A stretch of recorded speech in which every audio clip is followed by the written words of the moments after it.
Alright guys, welcome back into another PGA DFS video. This week we got the Northern Trust played at Liberty National Golf Club. It should be a pretty good week this week. It is a event where it's not a full tournament field event. The season of full tournament fields events are over. We'll get into this in the recap, but it was a pretty nice little cut sweat we had last week. But in terms of this week, it should be a pretty fun tournament. Obviously it's more of a GPP week. But even still, you should scale back your GPPs. You should scale back your cash contest. Just kind of save it for next season. These are events that I typically like to play for fun because the edge that we gain by gaining 6 for 6 across the cut line are playing guys that are going to get more likely to make the cut. The edge is kind of gone in these events. You have to take more risks to get rewarded. And so that's kind of why I like to scale it back on these weeks. So in this video, we'll go over last week's recap. It was a pretty fun week. We'll give you guys the course overview. We'll give you guys the player pool. And then we'll give you guys our favorite kind of GPP plays given their price point. So let's get into last week's recap. All right, so last week's recap, you can see there on the right-hand side, that was our player pool. It's pretty good. All three of our core plays made the cut, ended up doing pretty well. Our high exposure plays relatively did pretty well. Roberto Castro was one that I really liked. Just given his price point, he was a really easy value play. Vaughn Taylor ended up making the cut, did pretty well. And then, overall, it's just a pretty solid player pool. Bryce Garnett's a player that I really liked as well. He was a mid-exposure play.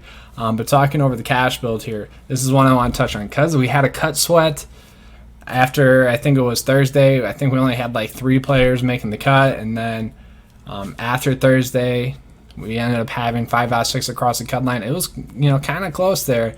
Looked like maybe one of them would choke or not, but it all ended up playing pretty well. And then on Sunday, we had a little bit of a cash sweat, but we're able to cash again. So we're ending the year on an 82% cash rate in full tournament field events, which honestly, that surpasses my goal of 70%. So it was a really good year this year, and I'm looking to continue that next year when the new PGA DFS season comes along. It should be fun. It should be good. But also, I do want to bring up that I am starting my NFL DFS coverage. Started with the Hall of Fame game, where we had a pretty decent week in the Hall of Fame game. We'll have the preseason DFS coverage coming up here for you on the YouTube page and on the Patreon page as well. So look for that. It should be out either Wednesday or Thursday. So just check for that. But let's get into this week. It should be a good week. Kind of just more of a fun week, like I said. Let's get into the course overview. All right, so looking at players in good current form, we got Webb Simpson, Collin Morikawa, Vaughn Taylor, John Rahm, Bryce Garnett. I could have included some other players in there too, like Tommy Fleetwood, even Justin Rose. There's just a ton of players that are in good current form. Just kind of trying to find that cutoff point. The course here is just pretty darn phenomenal looking. It does look really nice.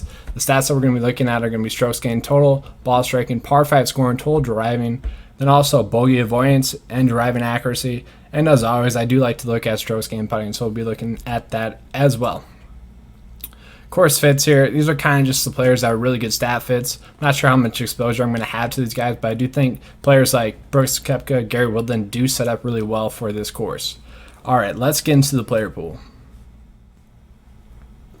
All right, so with the player pool this week, I think we could honestly be fine with playing anyone that's above Matt Kuchar, and if you find reasons to play them, I'm not going to blame you. I already made some builds here today where I ended up on some of those guys in the higher range because it's really easy to fill out a pretty good lineup. But Matt Kuchar, he's one of the best stat fits in the field. Yes, he hasn't been playing as well recently, but I think that he's going to have a good week this week. He does set up really well for this course as well. I always like Xander Schauffele. He's just a really good stat fit. He's T16 in par 5 scoring, and he's 27th in bogey avoidance, which are the secondary stats that we're looking at. And just overall, I like him as a play. Billy Horschel is a play that might be popular given his price point because, honestly, he's the only one in the 8K range that I kind of want to go out of my way to play.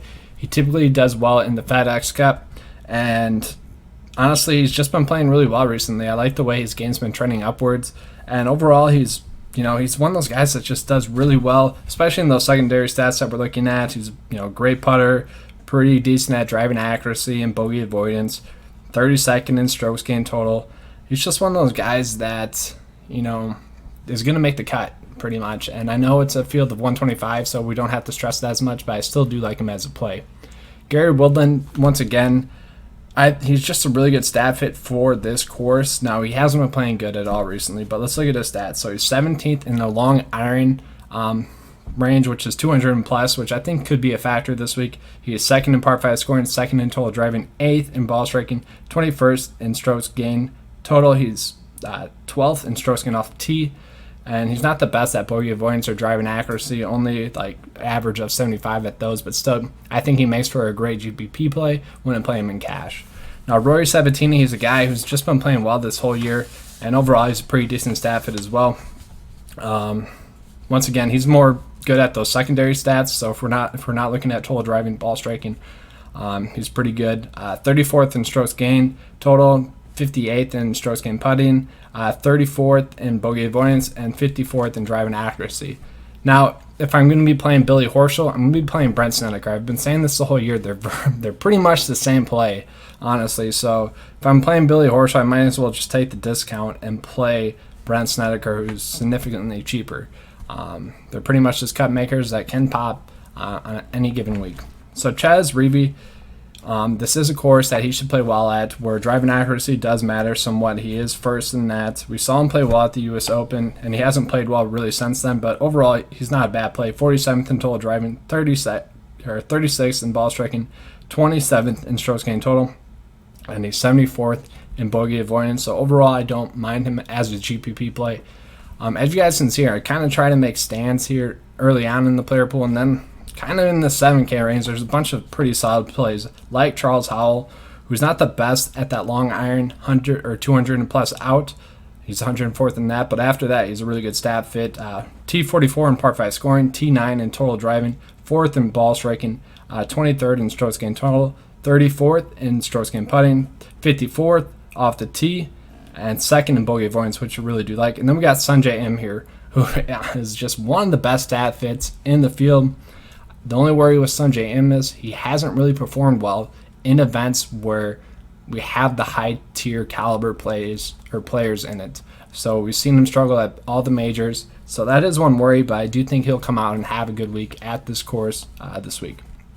Now, Jason Kokrak, last week, he kind of worried me with his day one. He couldn't make a putt, and then after that, he started making putts. And I'm getting a T6, which is really nice, especially for my GPPs as well. I do like him as a play again this week. He's got a solid in that long iron distance, T19 in that.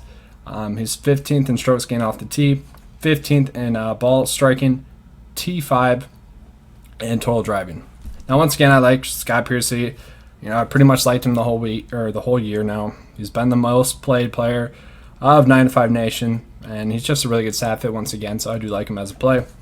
Lucas Glover he played well last week, but he didn't play great, and he couldn't ever really get anything going the whole week. Hopefully this week he can get something going. He does seem like more of a GPP play, kind of hoping that he gets that upside game going. Now, Kevin Kisner is a guy that kind of elevates his game when the caliber of players in the tournament are higher, and obviously that's what we get with this event. And also, he's a pretty decent stat fit, so I really wouldn't be surprised if he goes out and has a good week. Kyle Stanley's a play where the stats might not tell you to play him, but his recent form kind of is saying that he's been trending upwards recently. So if he goes out and has a good week, once again, that really wouldn't surprise me, but he's going to be more of a lower exposure GPP play for me. Same as Keegan Bradley, probably only one build. The thing I like about Keegan Bradley, he's a great total driver and great ball striker. He's also really good in that long iron stat that we're looking at. Other than that, his game is kind of poor. Adam Hadwin is a guy that let us down last week in the cash build like you guys saw, but overall, he was one of the better stat fits in the field. The only stat that we're worried about this week is his bogey avoidance. Other than that, it's pretty much top 50 across the board in the stats that we're looking at this week. So we do worry about that bogey avoidance stat, though. So when we think about ball striking, most of us, well, not most of us, but we do think about Emiliano Grillo. He is 15th in ball striking. He's 25th in strokes gained total, and he's 24th off the tee, strokes gained off the tee. So I don't mind him as a play. Russell Knox is someone I just kind of like the price point of him. He's 26th in bogey avoidance, 44th in that long iron stat that we're looking at, and 59th in driving accuracy. At that price point, I'm kind of willing to take that play. Kevin Streelman's one of the plays. He just missed the cut last week by 1 stroke. Now, I don't mind him as a play again this week. Overall, we know he's a good total driver. We know he's a good ball striker. Pretty good in strokes gained total. He's top 30 in all those stats that we're looking at. He's good in bogey avoidance and driving accuracy as well. Martin Laird was a really big letdown last week. Started off really well and then kind of just faded away. Overall, he is a top 30 stat fit this week, so it really wouldn't be surprising if he went out and had a good week. I was kind of surprised by the price point of Graham McDowell. Now, I know his recent form hasn't been really good, but I think that's because he was kind of overlooking those 2 events that he had before the Open, because I was played at his home course. Before that, he was in some really good form, and we know he's a great putter. Bryce Garnett, just his game is trending upwards, and I think he's going to make for a great play at this price point. It's kind of worth the risk. He's 34th in bogey avoidance, 7th in driving accuracy, 22nd in strokes gained total. Now, the thing with Bryce, or 22nd in ball striking. The thing with Bryce Garnett, though, a lot of his stats have come at easier courses. Bud Colley's another play where he's just trending upwards. He's 7th in bogey avoidance, 82nd in driving accuracy. So the thing that we like about Bud Colley is more just his recent form. All right, going a little bit lower in the player pool, there's not great value plays, but there's some that could go out and have a good week. I do think we can continue to trust Vaughn Taylor. His just strokes gained putting is phenomenal, 7th in that. He's 17th in bogey avoidance, so we do like that on this course. And he's T21st in driving accuracy, so he should be able to go out and kind of plot his way around the course to be able to make the cut. He has made 8 straight cuts, so it's kind of not that risky of a play with Vaughn Taylor. Now, Seb Straka, he's top 10 in ball striking and total driving. He's 31st in that long iron stat that we're looking at. He's 32nd in strokes gained off the tee.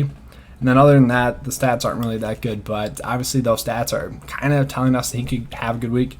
Denny McCarthy's another one that I do like. He is T7 in par 5 scoring, 37th in strokes gained total, 1st in strokes gained putting, and 14th in bogey avoidance. He's also 56th in driving accuracy. So this is another play where the stats are telling us that he could have a good week. And same as Seb Straka, those two have both been in pretty decent recent form recently. So, those are kind of risks I'm willing to take. Now, Cameron Tringale, we haven't seen that much recently, but overall, he's been having a really good year. 7 straight made cuts. He's 15th in bogey avoidance, 10th in that long iron set that we're looking at. He's 57th in ball striking and T50 in strokes gained total. So Tringale at that price point, that's another one that I'm kind of just willing to take the risk on. Corey Connors, once he's kind of just been a pretty decent stat fit this whole year. It's just whether or not he can kind of put it all together. I'm not sure I'm willing to take that risk, but I did want to let you guys know that he's a good stat fit. Same as Sam Ryder here, but I kind of think this is kind of where it comes to an end for Sam Ryder.